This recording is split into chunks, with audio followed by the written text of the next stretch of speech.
নতুন রাজনৈতিক দল জাতীয় নাগরিক পার্টির সামনে বড় চ্যালেঞ্জ এখন জনসমর্থন। আর জাতীয় নির্বাচনে প্রমাণ হবে দলটির জনপ্রিয়তা অবস্থান, এমনটাই মনে করেন বিভিন্ন রাজনৈতিক দলের নেতারা।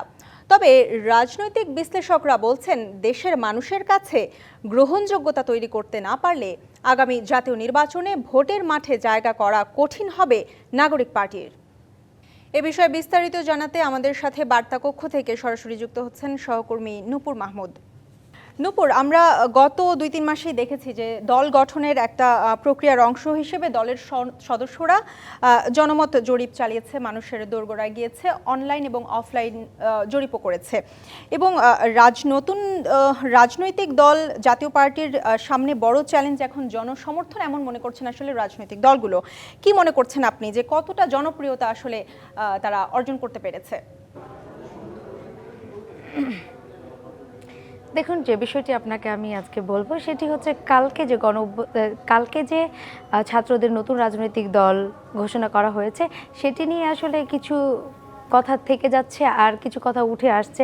আমি আজকে সারাদিনের পর্যালোচনা করে যেটি পেয়েছি সেটি যেমন কালকে মাঠের যে বিষয়টি ছিল, ছাত্ররা যে দল ঘোষণা করলো সেখানে কিন্তু কালকে ঘোষণার আগেই কিন্তু যে ঘোষণাটা দেয়, যখন মঞ্চে তারা উঠে তারপরে যখন ঘোষণা দেয় তখন কিন্তু একটি ঘটনা ঘটেছে। সেটি হচ্ছে জুলাই গণ অভ্যুত্থানে যে সকল শহীদ মারা গেছেন তাদের মধ্যে থেকে একজনের বোনকে কিন্তু দিয়ে ঘোষণা করানো হয়, নতুন দলের এই সূচনাটা করা হয়।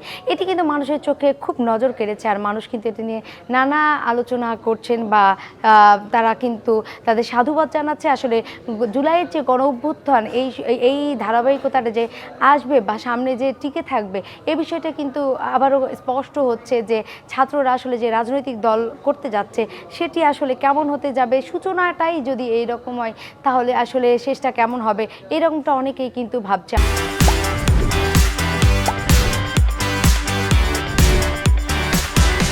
আসলে এই বিষয়টি এমন, আমরা আজকে যেমন সারাদিন পর্যালোচনা করে দেখলাম। আরেকটি বিষয় আপনাকে বলি, রাজনীতিবিদরা যে কথাটি বারবার বলছে সেটি আসলে ভিন্ন। যে রাজনীতিবিদরা বলছেন আসলে বিষয়টি অন্যরকম, কারণ রাজনীতিবিদরা যেমনটি বলছেন বিষয়টিতে তারা কিন্তু বারবারই বলছেন যে মাঠের রাজনীতি আর এতদিন যে ছাত্ররা যে মানুষের যে আবেগের জায়গাটা ছিল এটি একেবারে ভিন্ন। এটি কিন্তু বারবার বলতেছেন রাজনীতিবিদরা। আমি আপনার কাছে আরেকটা বিষয় জানতে চাইবো নূপুর, যে আরপিও অনুযায়ী ১০০ উপজেলায় এবং ২১টি জেলায় কমিটি দিতে হবে জাতীয় নাগরিক পার্টিকে।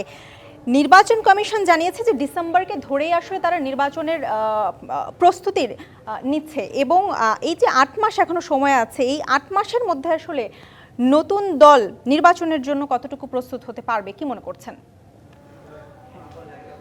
আসলে আপনি যে প্রশ্নটি করছেন, নির্বাচন কমিশন কিন্তু বারবারই বলছেন যে তারা ডিসেম্বরে না পারলে জানুয়ারিতে কিন্তু নির্বাচন দেওয়ার জন্য সেই অনুযায়ী আগাচ্ছে এবং সেই পরিকল্পনাই করছেন তারা। এমনকি প্রধান উপদেষ্টার যে ঘোষিত সময় বলে দিয়েছেন তার মধ্যে থেকে তারা কিন্তু বেছে নিচ্ছেন জানুয়ারির দিকেই এই নির্বাচন বিষয়টি। আসলে আরপিও সব কিছু থেকে শুরু করে, যেমন ভোটার তালিকা হালনাগাদ থেকে শুরু করে সব কিছু কিন্তু এখন পর্যন্ত ঠিকঠাক। আসলে নিবন্ধন পেতে হলে তো যে পদক্ষেপগুলো আছে সেগুলো পার করেই না হচ্ছে যে আসলে তারা নিবন্ধিত হতে পারবে। আসলে এটি একটি বড় চ্যালেঞ্জ হয়ে দাঁড়িয়েছে নতুন এই রাজনৈতিক দলের কাছে। নতুন রাজনৈতিক দল আসলে কতটুকু পারবে এটি কিন্তু রাজনীতিবিদরাও বলছেন তাদের কাছে একটা বড় চ্যালেঞ্জ। তারা আগে সংস্কার চাইছে, পরে নির্বাচন চাইছে, একদমই সংক্ষেপে জানতে চাইবো। আসলে এই বিষয়টি নিয়ে আমরা বেশ কিছুদিন থেকেই পর্যালোচনা করছি বা আমরা বিভিন্ন জনের মতামত নিচ্ছি। আমরা জানতে চাচ্ছি যে এই সংস্কারটাকে আসলে আগে কেন সংস্কার চাচ্ছেন আর কেনই বা পরে নির্বাচনের কথা বলছে সরকারি ভাবে। আসলে রাজনীতিবিদরা এক কথা বলে আর সরকারি পক্ষ থেকে এক কথা বলছে। আসলে আমাদেরও এখন দেখার বিষয় যে কতটুকু ইনারা পারবেন এই সংস্কার করে আসলে নির্বাচনের দিকে আগাতে। আসলে দেখার বিষয় এটি। এখন পর্যন্ত বলা যাচ্ছে না যে আসলে নির্বাচনটা আগে হবে নাকি সংস্কার আগে হবে, কারণ সংস্কার নিয়েই অনেক মতবিরোধ দেখা দিয়েছে ইতিমধ্যে।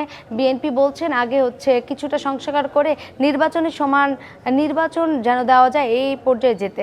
আসলে সারাদিনের পর্যালোচনা বলেন, আর বিগত কয়েকদিন ধরে আমরা যেভাবে মাঠে দেখেছি বা আমরা বিভিন্ন জনের কাছ থেকে জেনেছি, সব মিলিয়ে আসলে আমার মনে হয়েছে এখনও আমাদের কাছে আরও অনেক সামনে আরও সময় আছে, আরও 6-7টা মাস আমাদের হাতে আছে। দেখার বিষয় যে আসলে কোন দিকে যাচ্ছে এই আমাদের নূপুর দেশের মাহমুদ, আপনাকে রাজনীতি। অসংখ্য ধন্যবাদ আমাদের সাথে যুক্ত হবার জন্য।